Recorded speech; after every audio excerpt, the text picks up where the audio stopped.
All right, everyone. The first round of the NHL playoffs, the first regular round of the playoffs, I guess, is now over after the qualifier sessions and whatnot. And it was kind of a weird round of hockey. I think this is the first time that I can remember there ever being in a round of the NHL playoffs of the regular 7 game series format where there were no series that ended up in a sweep, and there were no series that ended up going the full distance and going the full 7 games. So most of them went only 5 games, so they were close to sweeping, but not quite. And then there were a few that went 6 games. So I don't know if I've ever seen that happen before. So I don't know if that has something to do with the fact that the teams were still getting back into the groove of getting back to hockey after that long layoff and stuff, that none of the series went in the distance, and they couldn't be a little more even than it ended up being. But all of a sudden I was like, oh, what game's on tonight? And I was like, oh, there are no games tonight because it's all over. Like it's wrapped up, the first round. So let's start in the East.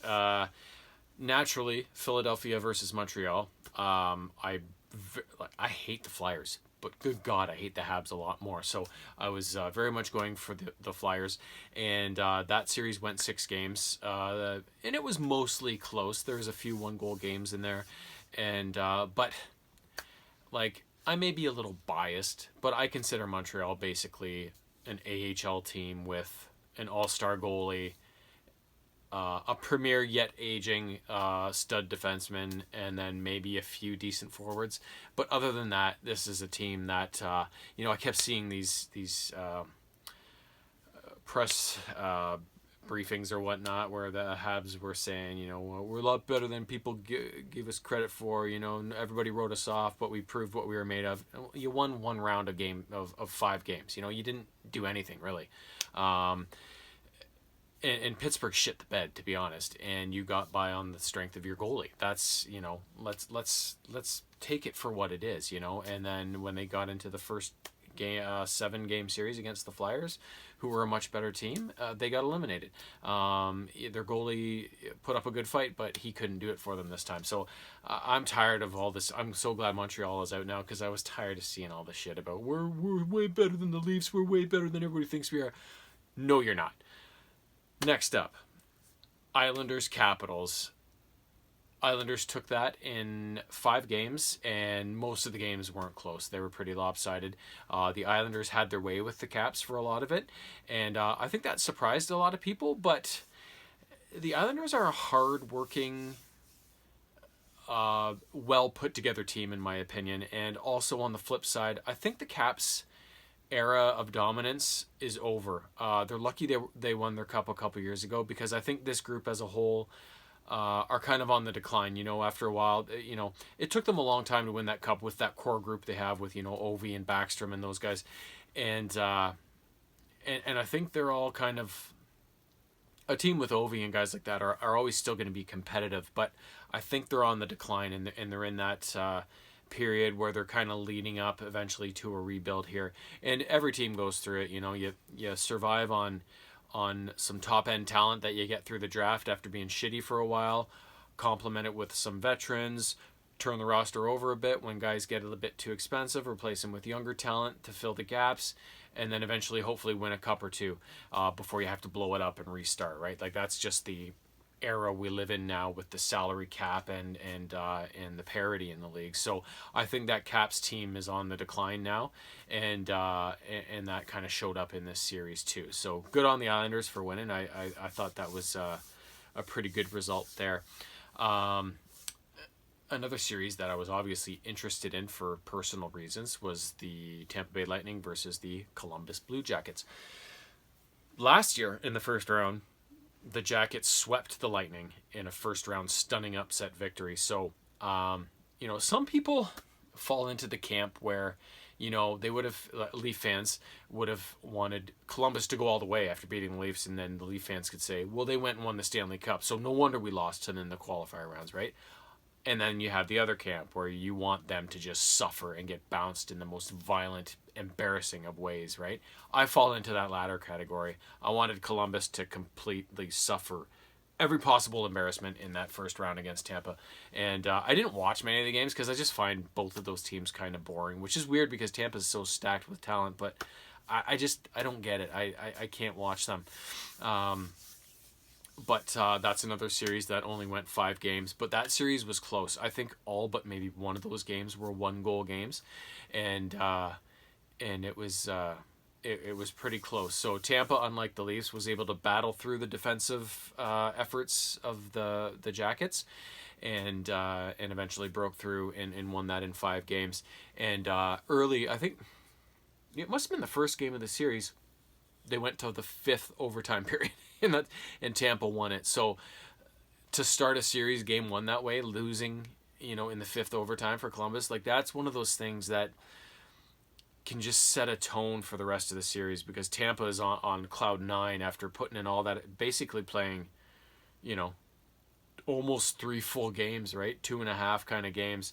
And it's a lot different feeling going forward being on the winning team versus being on the losing team of something like that, right? So that kind of set the tone for that series, and then Tampa was able to wrap it up pretty quickly there.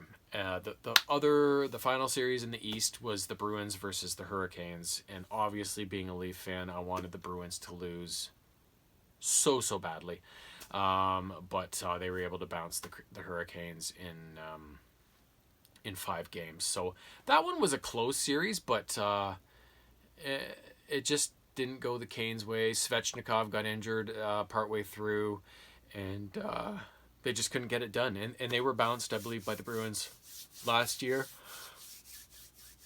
And maybe they've had another previous playoff engagement, but I know for sure they got bounced by Boston last year. So a bit of vengeance they could have taken there, and they couldn't get it done.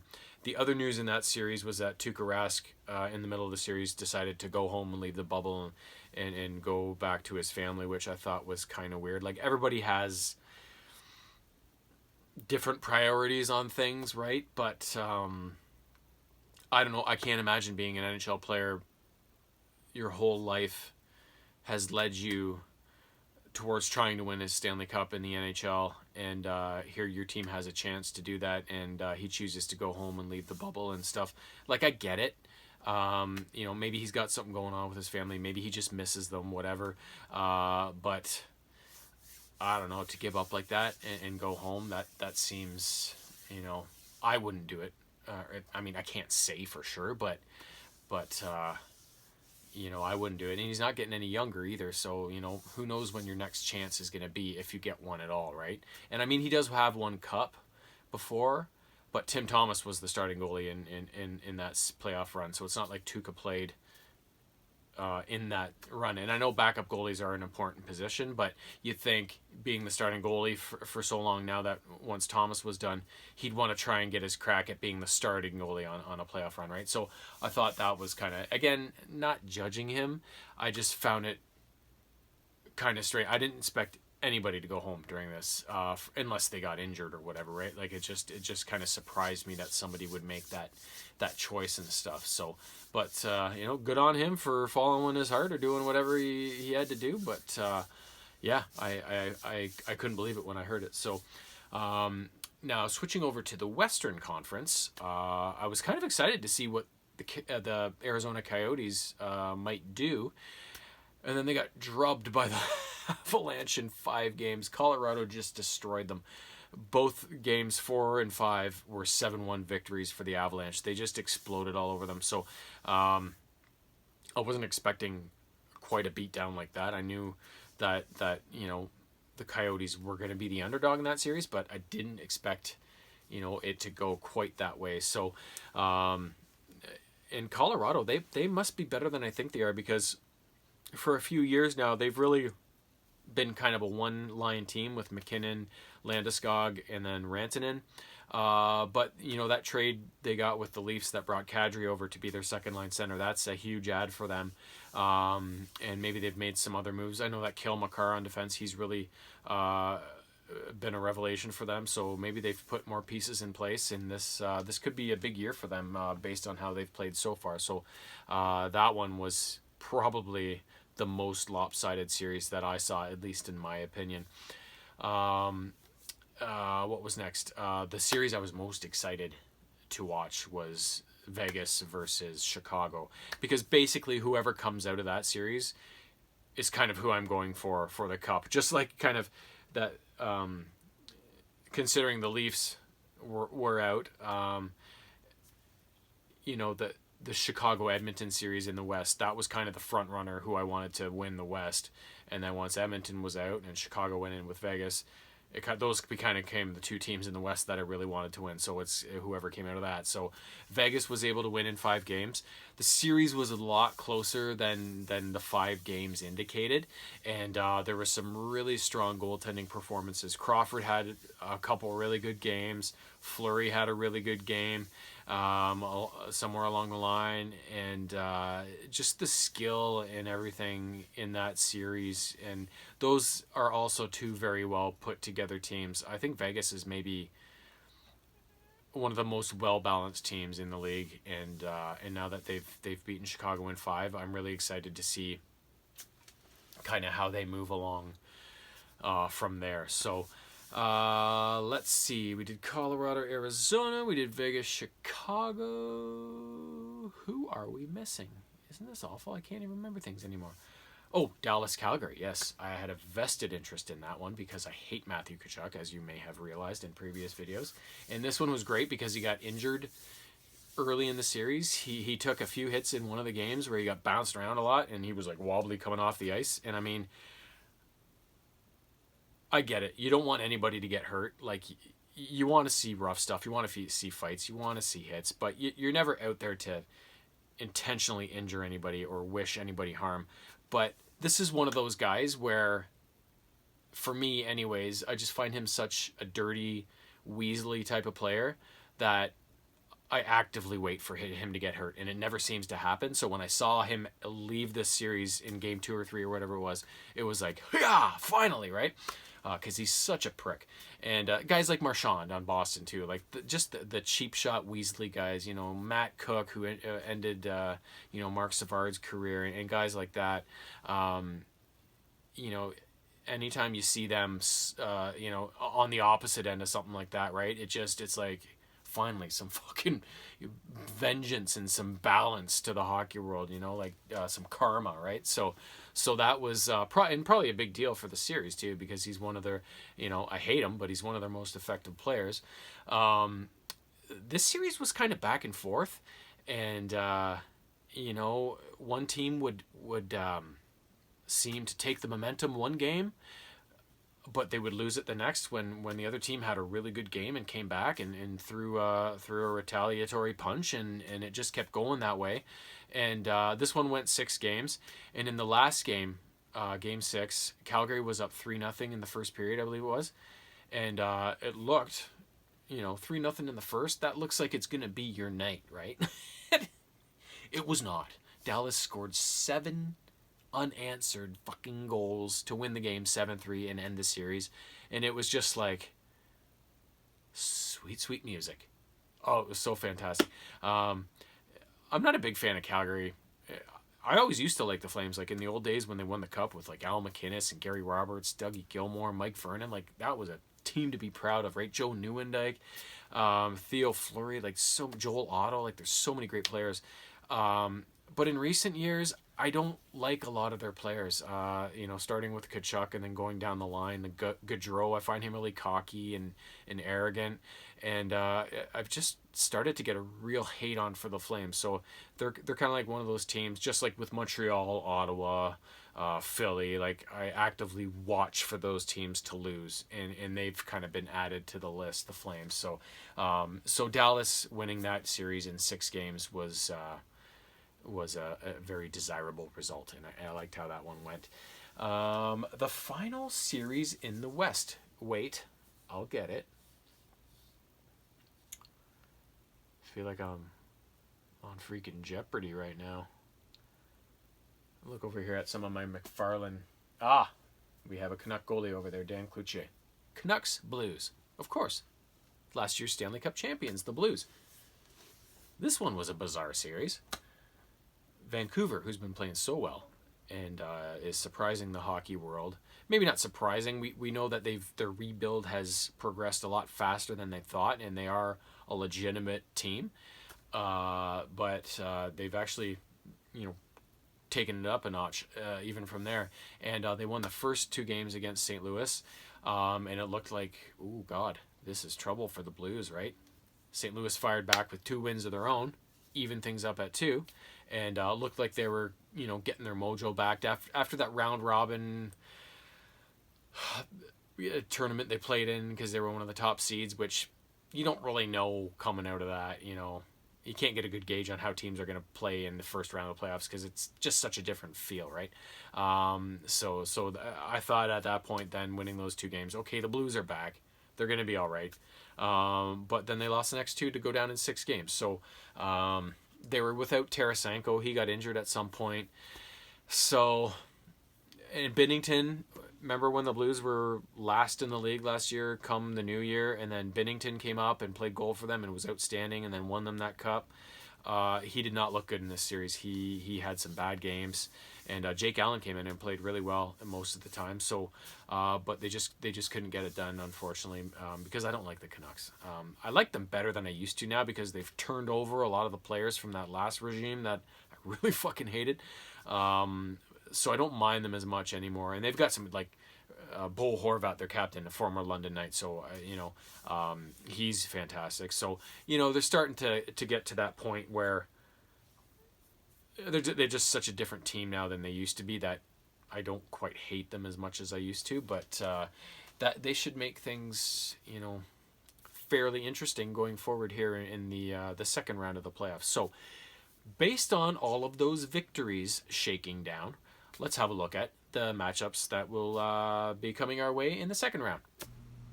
In the Eastern Conference, the Tampa Bay Lightning will once more face the Boston Bruins, while the New York Islanders will square off against the Philadelphia Flyers. Over in the West, the Dallas Stars will do battle with the Colorado Avalanche, while the Vegas Golden Knights will be challenged by the upstart Vancouver Canucks. So as you can see, we have another very interesting round of hockey coming up.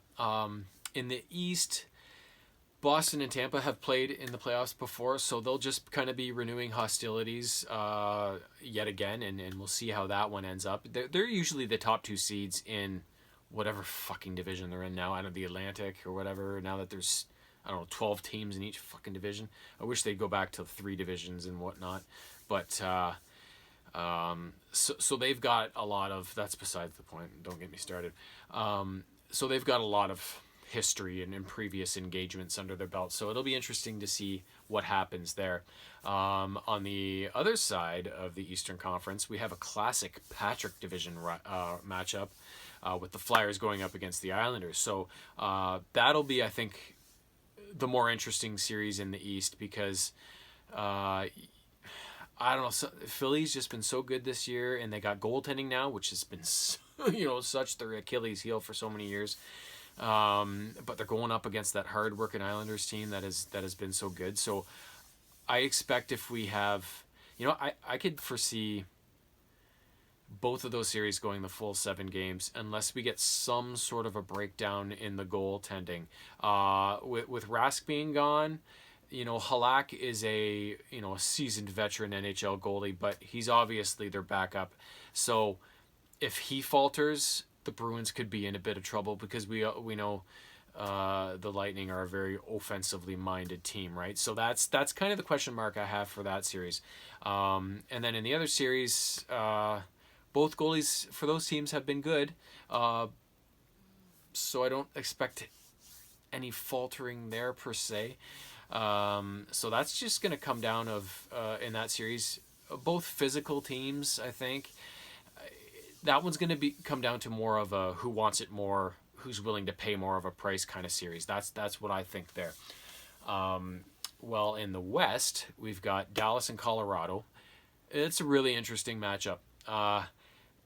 2 teams that I believe have impressed me more than I thought they would. Dallas, much like Colorado, this is funny. This is kind of a similarity that I didn't notice until now. Both of those teams for the last few years have been considered a one-line team. Like I said earlier, with on the Avalanche, you got McKinnon, Rantanen, and Landeskog, and not much past them. Although now they've added, like I said, and then for Dallas for the last number of years, it's been Ben, Sagan, and Radulov, with not much behind them backing them up.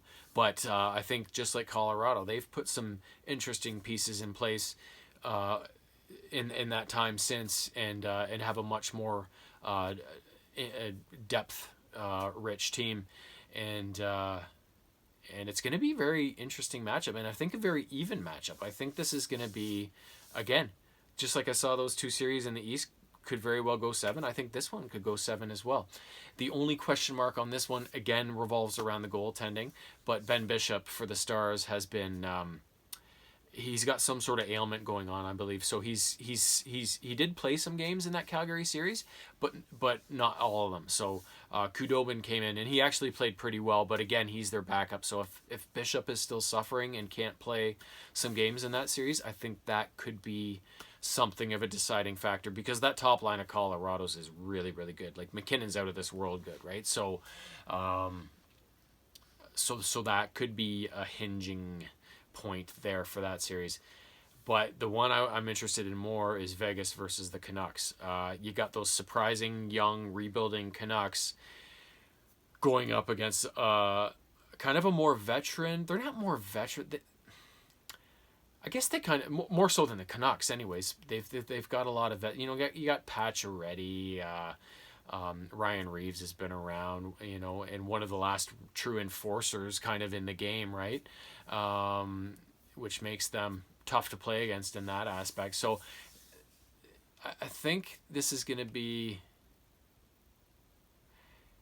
It's funny because it's going to be a grind, but it's also going to be a lot of talent on display. I really don't know what to expect of this series. I don't know what to expect going into it, how these two teams are going to come out against each other. I think it's going to be really interesting to see how that unfolds. And again, goaltending, I think, is going to be the thing in this series. Fleury hasn't played that much in the playoffs this year. I don't know why. I don't know if he's hurt, but they've been playing Leonard a lot. And if Fleury's okay, I don't know why they don't go with him. I think, he's been such a good goalie for so long. He's handled everything so well. Like when the Penguins brought Matt Murray in and kind of shoved him into the backup role, even though he was still a starting goalie. Any other team would have considered him for their number one, I bet. Other than people like, Carey Price, you're not going to replace him. But for most other teams in the league, they would have taken a crack at him as a number one. But he handled that. He didn't complain. He didn't do anything. He handled it great. And then they eventually, sent him to Vegas. And he's been the face of the franchise there. Everybody loves him. He's just a nice guy who works hard and doesn't complain. And just everybody loves him, right? And he seems like a fantastic guy. And I would be, if he's not hurt, I would be starting him every game no matter what. And if he falters, then you bring in Leonard. But, he's been so important to this Vegas team in their few years of existence so far that I would give him every chance at getting a shot to win the cup with them, right? Because I think the fans would love that too. The fans love him there.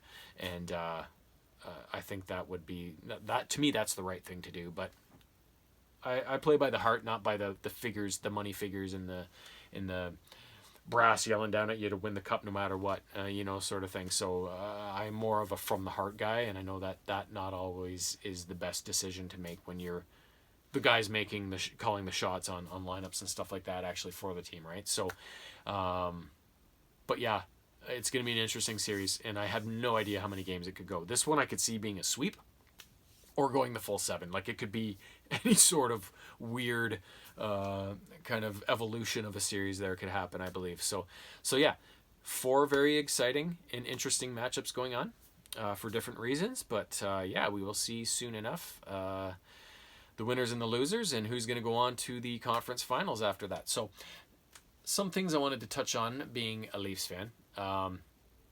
I was actually watching tonight because there's no hockey on because they're shifting between rounds. Sportsnet was playing a classic game from the playoffs in 1996. It was Colorado against Chicago, and and I was just looking at all the players from back then, right? And it's like, oh my God, Sakic, sniping wrist shots, and like Eddie Belfour and Patrick Waugh facing off in goal. It was just like, oh my God, all these players coming back.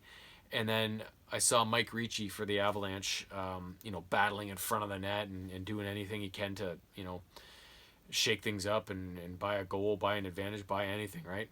And it got me to thinking, like, this is what I was talking about when the Leafs have too many of those. They're relying too much on their skill and their speed, and they're not getting the jam, right? Mike Ricci is a guy that personifies what I'm talking about. A guy that doesn't have top end talent like a Joe Sakic. He can't just get by on his talent alone. He's got a good dose of talent. He's a talented player, but he doesn't have that high end talent. So he has to mix that kind of next level down talent with a hard ass work ethic and an acceptance that he's going to take a pounding. He's going to go to the hard areas. He's going to get speared and slashed and sticked and punched and elbowed. And he's probably going to have some pucks bounce off various parts of his body. But he's going to do it with a smile on his face because it's going to help his team win. Maybe not a smile on the face, but that's why a lot of his teeth were missing, probably because of the pucks. But that's the kind of guy the Leafs need. They need more than one of him. But, and so this is what's funny about this team is that I love Tyson Barrie. I love Alex Kerfoot. I think they're both fantastic players. But the Leafs, in trading Nazem Kadri to the Avalanche for those two players, gave up the only guy that was kind of like Mike Ricci that they had on the fucking roster, right? Nazem Kadri, not a big guy. Again, not that top-end talent, next level down, but fierce, fearless, takes no shit. Like, people were upset that those 2 years against Boston in the playoffs, the 2 years previous to this, that they lost both in Game 7, and Kadri got suspended early on in both of those series for, taking liberties. But you know what? I'd rather have that than some passive guys that are just skating around, not getting involved, right? Kadri went after Jake DeBrusk in last year's playoffs, and rightfully so. Unfortunately, he did it in a way that ended up getting him suspended for the series, but I loved it. DeBrusk was running around like a prick and should have been penalized for the stuff he was doing. He didn't, and Kadri got pissed off and went after him, and then he gets fucking suspended, which is all bullshit. But that's the kind of jam, that's the kind of fight that you need to win the Stanley Cup, right? And it goes to show, again, on the Islanders, let's take a look. Matt Martin, one of the last good fighters in the league, and Leo Komarov, a hard-nosed player that can play any forward position and lays tons of hits. He leads the leagues in hits, or is among the leaders in hits, at least when he played for the Leafs. And is just, again, one of those sandpaper type guys that you really need in your lineup to get through the marathon that is the NHL playoffs. And, they got rid of those two guys and sent them to the Islanders. And so, get rid of Martin, get rid of Komarov, get rid of Kadri, bring in more guys that are fast and skilled, but don't want to go anywhere near physical contact, right? So it's just the way this team has been steered, and it's not working. It's working even less. This 5-game qualifier series against the Blue Jackets didn't go well at all, other than Game 2 where they dominated. The rest of the time, they were struggling. They couldn't break through, and that's what this team is supposed to score, piles of goals. But the playoffs is a different animal, and they don't seem to be getting that message. I don't know how. And I look back at the years before. You lose to Boston in 7 games the year before. Same thing the year before that. Lose to Washington in haven't had in a while, so I'm thinking about losing 6 to Washington the year before that, which was the first year they'd been in the playoffs for a while after starting this rebuild and getting all these talented players. That 6-game series against Washington, I believe, was their best playoff performance. And what was the difference in that series? They still had Kadri. They still had Komarov. They still had Matt Martin.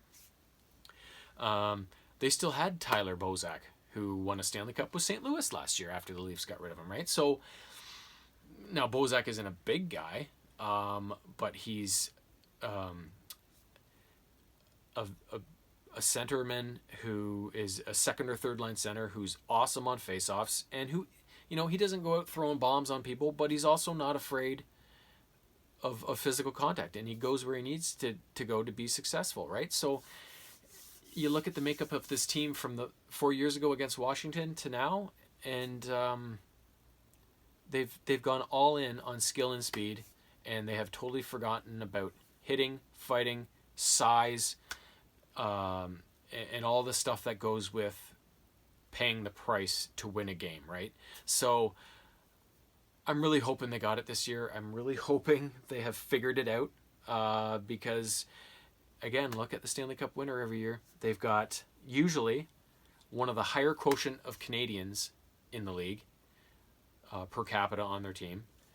And they can also play a very physical, challenging, not backing down kind of game. And look at last year, St. Louis. They're the definition of that. Look at their D.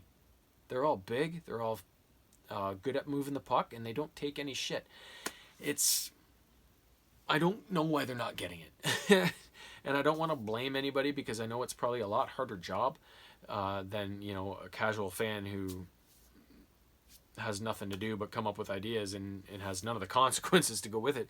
But at some point, you got to hope they're going to realize this isn't working and bring those types of guys back to the team, right? Because they got lots of assets they can flip to blow this thing up without blowing it up. You know what I mean?